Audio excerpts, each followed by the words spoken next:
ಅವರು ಊಟ ಮಾಡಲಿಲ್ಲ ಅಂತಾದರೆ ಅವರು ಮೊಬೈಲ್ ಫೋನ್ ಕೊಟ್ಟು ಬಿಡ್ತಾರೆ.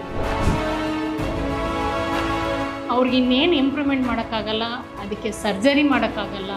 It is not correct. ಭಾರಿ ಕಷ್ಟ. ಪವರ್ ಜಾಸ್ತಿ ಆಗ್ತಾ ಹೋಗುತ್ತೆ. ಆ ಏಜಿಗೆ ಆ ಪವರ್ ಇರಲ್ಲ.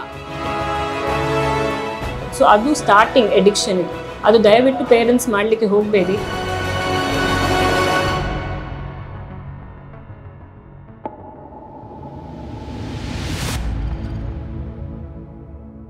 ನಮಸ್ತೆ, ನನ್ನ ಹೆಸರು ಡಾಕ್ಟರ್ ಪ್ರಾಜಕ್ತಾ ಅಂತ. ನಾನು DMHPಯಲ್ಲಿ ಸೈಕ್ಯಾಟ್ರಿಸ್ಟ್ ಆಗಿ ಕೆಲಸವನ್ನು ನಿರ್ವಹಿಸ್ತಿದ್ದೇನೆ. ಇತ್ತೀಚೆಗೆ ನಾವು ಕಂಡು ಬರುವುದಂದರೆ ಎಲ್ಲ ಎಡಿಕ್ಷನ್ನು ಮಕ್ಕಳಲ್ಲಿ ಹಾಗೂ ಅಡಾಲಸೆಂಟ್ ಏಜ್ ಗ್ರೂಪ್ ಅಂದರೆ 10 to 19 ಇಯರ್ಸ್ ಏಜ್ ಗ್ರೂಪಲ್ಲಿ ತುಂಬ ಕಂಡು ಬರುವಂಥದ್ದು. ಸೊ ಎಲ್ಲ ಎಡಿಕ್ಷನ್ ಹೇಳುವಂಥದ್ದಂದ್ರೆ ಆಲ್ಕೋಹಾಲ್, ನಿಕೋಟಿನ್, ಟೊಬ್ಯಾಕೊ ಅದೆಲ್ಲನೂ ಬರುತ್ತೆ. ಸೊ ಅದರಲ್ಲಿ ಬಿಟ್ಟು ಇತ್ತೀಚೆಗೆ ಸ್ವಲ್ಪ ಜಾಸ್ತಿ ಪ್ರಮಾಣದಲ್ಲಿ ಕಂಡು ಬರುವುದಂದರೆ mobile addiction. So mobile addiction ಅಂತ ನಾವು ಹೇಳಬೇಕಾದ್ರೆ ಅದರಲ್ಲಿ ಸುಮಾರು ಸಬ್ ಕ್ಯಾಟಗರೀಸನ್ನು ನಾವು ಹೇಳಬೇಕಾಗತ್ತೆ.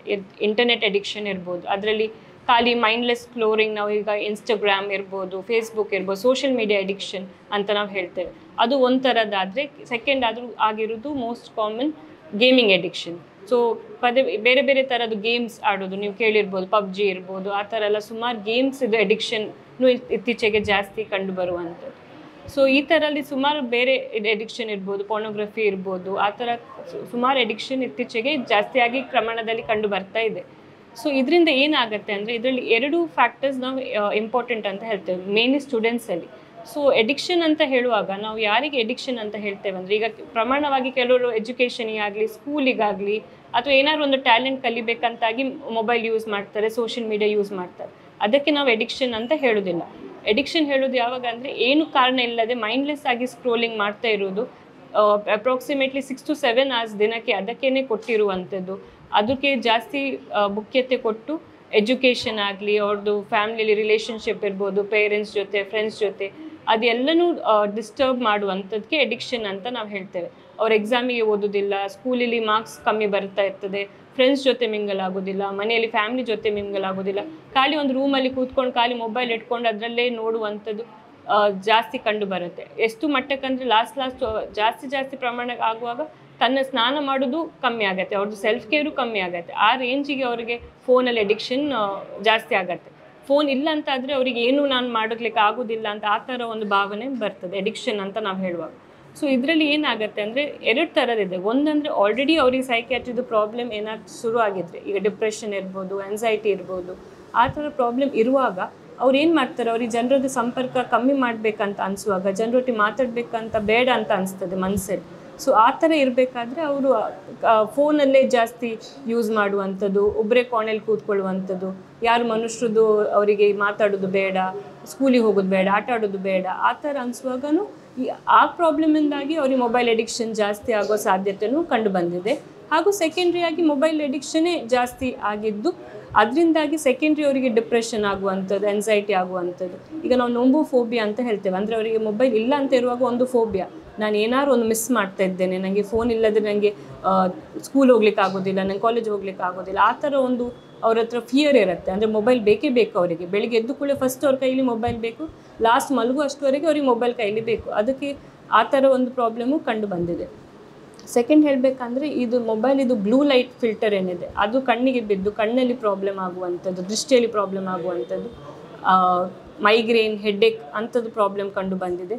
ಹಾಗೂ ಅದರಿಂದಾಗಿ ಅವರಿಗೆ ನಿದ್ರೆ ಬರುವುದು ಕಮ್ಮಿ ಆಗುವಂಥದ್ದು, ನಿದ್ರೆಯಲ್ಲಿ ಸಮಸ್ಯೆಯನ್ನು ತುಂಬಾ ಕಂಡು ಬಂದಿದೆ ಮೊಬೈಲ್ ಫೋನ್ ಎಡಿಕ್ಷನಿಂದ.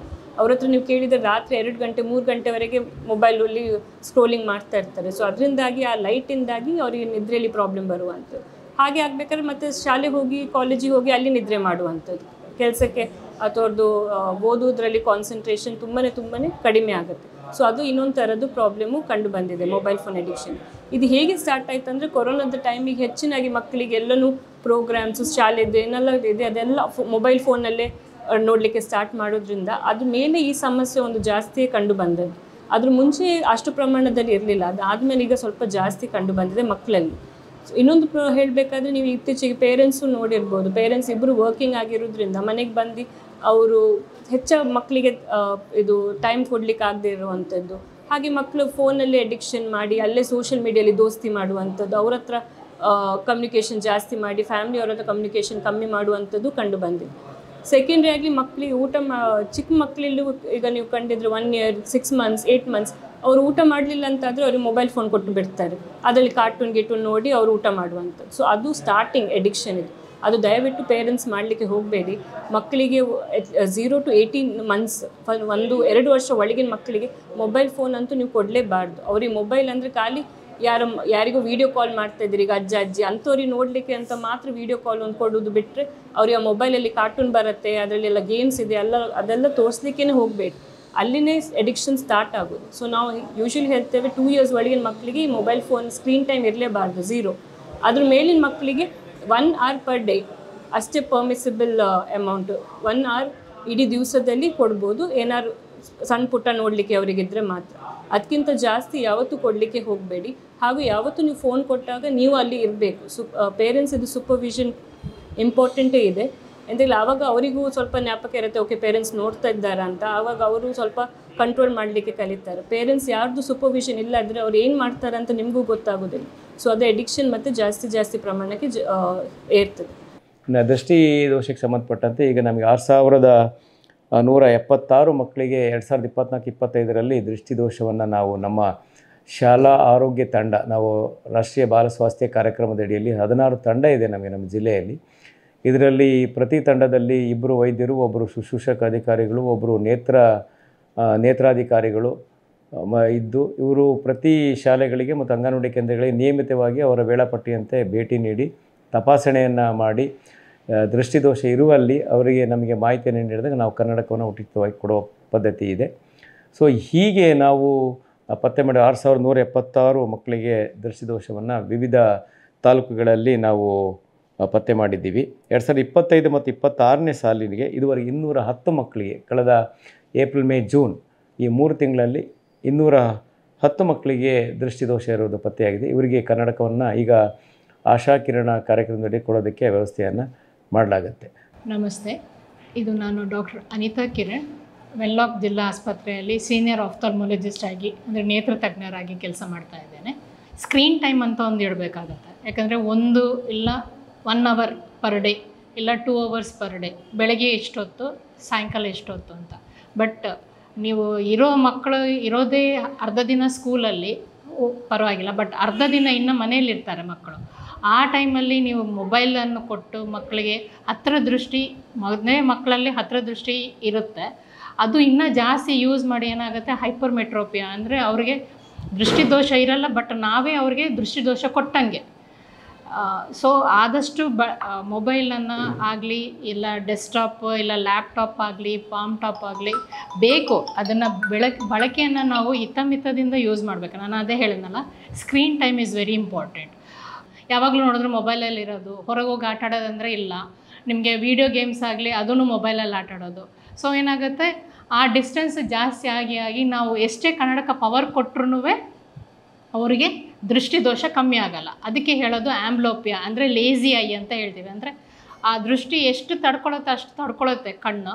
ನೀವು ಅದನ್ನು ಸರಿ ಮಾಡಿಕೊಂಡು ಅದನ್ನು ಆ ಮೊಬೈಲ್ ಇದನ್ನು ಕಮ್ಮಿ ಮಾಡಿದ್ರೆ ಅಟ್ಲೀಸ್ಟ್ ಇಂಪ್ರೂವ್ಮೆಂಟ್ ಬರುತ್ತೆ. ಬಟ್ ನೀವು ಅದನ್ನು ಕಂಟಿನ್ಯೂ ಮಾಡ್ಕೊಂಡು ಸ್ಪೆಕ್ಸ್ ಹಾಕ್ಕೊಂಡು ತಿರ್ಗಾ ಅದನ್ನೇ ಕಂಟಿನ್ಯೂ ಮಾಡ್ತಾ ಹೋದರೆ ಪವರ್ ಜಾಸ್ತಿ ಆಗ್ತಾ ಹೋಗುತ್ತೆ. ಆ ಏಜಿಗೆ ಆ ಪವರ್ ಇರಲ್ಲ. ಇವಾಗ 7ನೇ ವರ್ಷ ಮಗುಗೆ +3 +4 ಅಷ್ಟು ಇರೋದೇ ಇಲ್ಲ, 0 ಪವರ್ ಇರಬೇಕು. +4 ಅಂತ ಹೇಳಿದ್ರೆ ಅವರು ಎಲ್ಲನೂ ಅಕ್ಷರ ಓದಲಿಕ್ಕಾಗೋದಿಲ್ಲ.